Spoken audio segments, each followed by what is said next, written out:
Continuamos então, nós falamos do controle de materiais.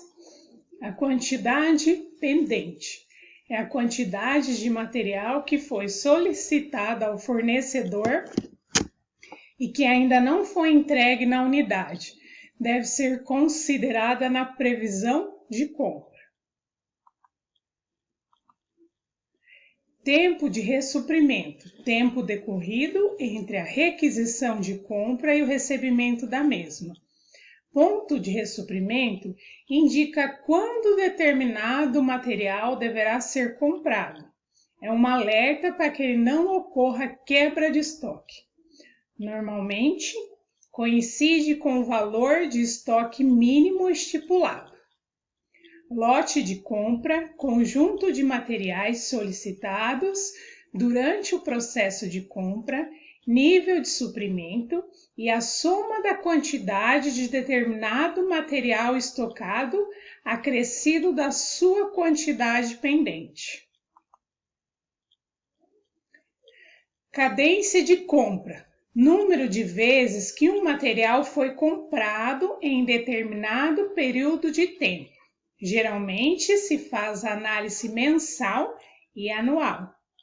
Quebra ou ruptura de estoque é a ausência de determinado material ou a presença em quantidade insuficiente para atender a demanda. Cotação de preços é o orçamento contendo a relação dos itens necessários à unidade, solicitado a vários fornecedores. A cotação deverá conter todas as características desejadas para cada item, com a finalidade de futura comparação entre os valores propostos.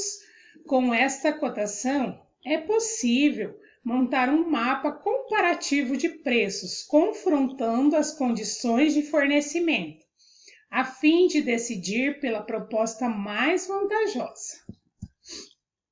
Ficha de controles de estoque. Abaixo, as informações mínimas de cada ficha. Registro do produto, que informa quais são os critérios de compra e recebimento estabelecidos pela unidade para cada um dos materiais necessários. Nome do produto, tipo do produto, as características, ou seja, as informações contidas no padrão de identidade e qualidade ou na cartilha de comercialização. As especificações de compra, ou seja, o tamanho, peso, caixa, saca e etc. Fator de correção de cocção, quando houver. Per capita médio, finalidade do produto, código de registro da unidade. O registro do fornecedor facilita a escolha do fornecedor de acordo com o atendimento à demanda da unidade.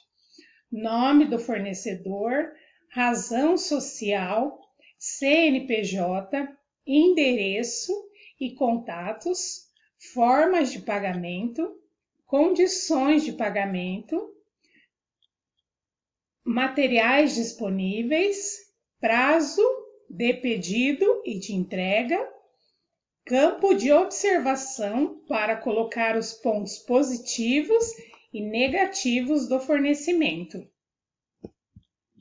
Solicitação interna de compra.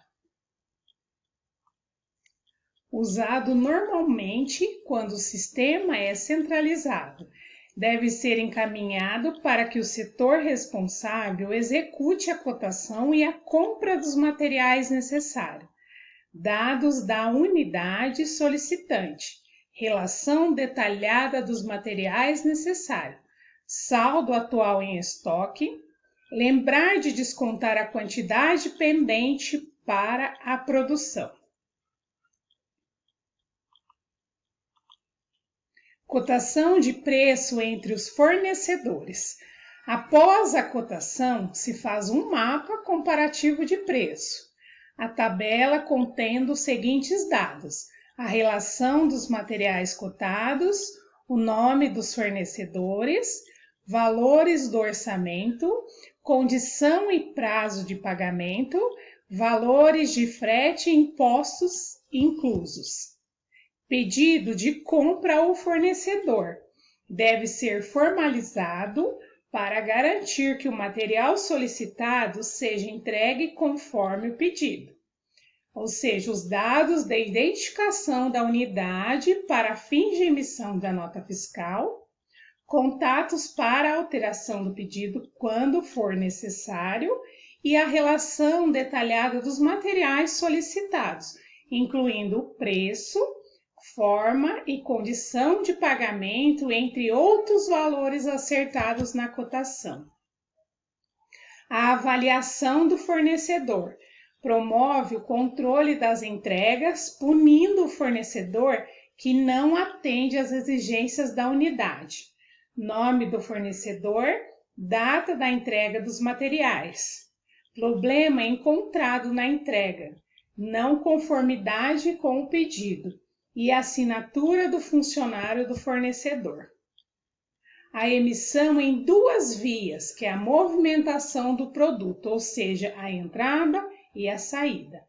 Evita a quebra e facilita o controle de estoque. Serve para identificar produtos de uso frequente, que devem ser acompanhadas com cuidado. Nome do produto, tipo do produto, código conforme o registro do produto, o mês correspondente, o consumo médio mensal, datas do mês, a quantidade de entrada e de saída, a origem da nota fiscal e destino, ordem de produção, descarte e transferência, o saldo de estoque. E na mesma ficha podem ser anotados os valores de entrada e saída para facilitar a análise de custo. Diário de movimentação do estoque. Concentra todas as movimentações do dia, mantendo a organização do ambiente e facilitando o preenchimento posterior da ficha de movimentação do produto.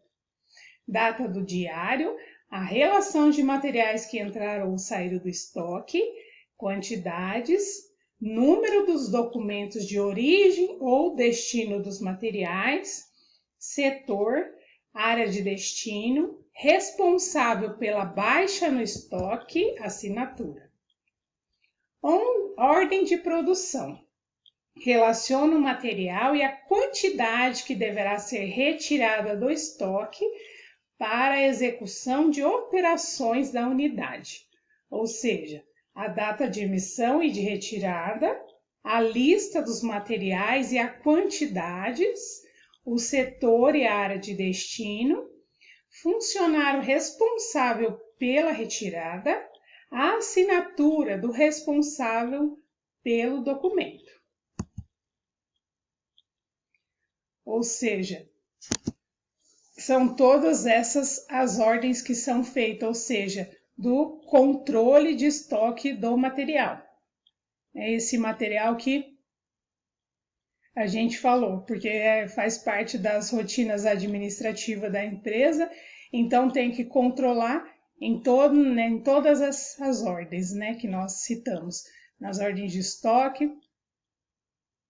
Então, para poder controlar esses materiais, quando nós citamos um exemplo de uma nutricionista, então tem que ser tudo nessa ordem, ou seja, tem que ser tudo organizado, tudo documentado.